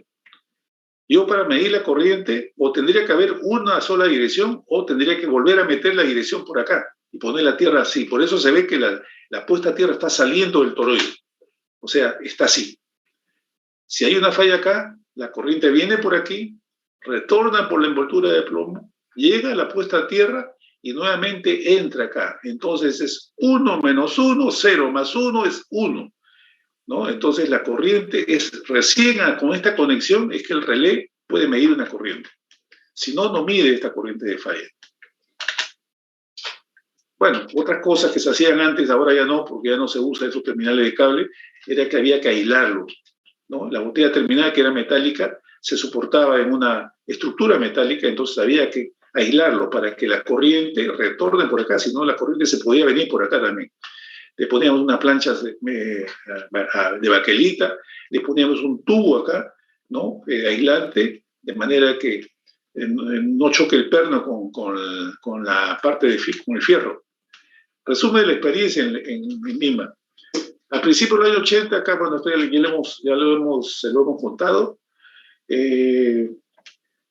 las tecnologías de los relés de protección desarrolladas por los fabricantes vienen al equipo de la función de protección sensitiva de falla a tierra. O sea que todos los fabricantes ahora usan esto. La mayoría de las empresas de producción de Perú utilizan el sistema del neutro aislado. Las redes instaladas desde el año 83 en Lotrima han operado por resultados satisfactorios. Actualmente utilizan en otros países el mismo principio de desarrollo implementado por Electrolima. En la zona de Lima y la costa peruana, por las altas resistencias de falla, la única manera de efectuar la protección contra falla a tierra con cualquier sistema de puesta a tierra, con cualquier sistema, es con relé sensitivo de sobrecorriente monopolar, ¿no? O sea, cualquier sistema que se use no se va a salvar de usar relés de corriente monopolar que lo hemos diseñado nosotros, los peruanos.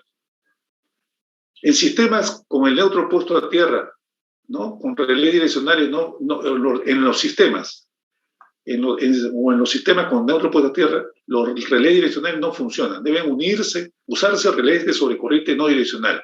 ¿Por qué? Porque hemos visto que cuando el sistema está puesto a tierra, solamente hay corriente en una de los alimentadores, en los otros prácticamente no existe. En sistemas con el neutro aislado, la protección de sobrecorriente no es posible con más de un alimentador. Perdón, solo es posible con más de un alimentador. Claro, porque si hay un solo alimentador no puede haber corriente, porque no hay forma de que la corriente retorne a la barra, ¿no? Para que pueda retornar la corriente tiene que haber un circuito. Tiene que salir la corriente por la fase fallada y retornar por la fase no fallada. Si no existiese el retorno, no habría la forma de generar la corriente. La protección de sistemas con neutro aislado con un solo alimentario es posible con relés de sobretensión. Cuando es este el caso, ¿no? Solamente lo puedes hacer con un relé de sobretensión polar. Por eso que en algunos casos le hemos puesto relé de sobretensión polar. Bueno, en aquel entonces hicimos muchos estudios de esto. Estos estudios se los hemos dado en aquel entonces a Brombovedia, a General Electric, a Westinghouse, a Cellas, a un montón de fabricantes se lo hemos dado este estudio que hicimos en esa época.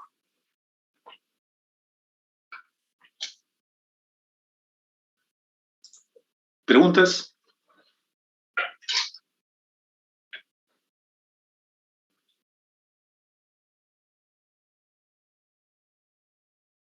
Ninguna pregunta.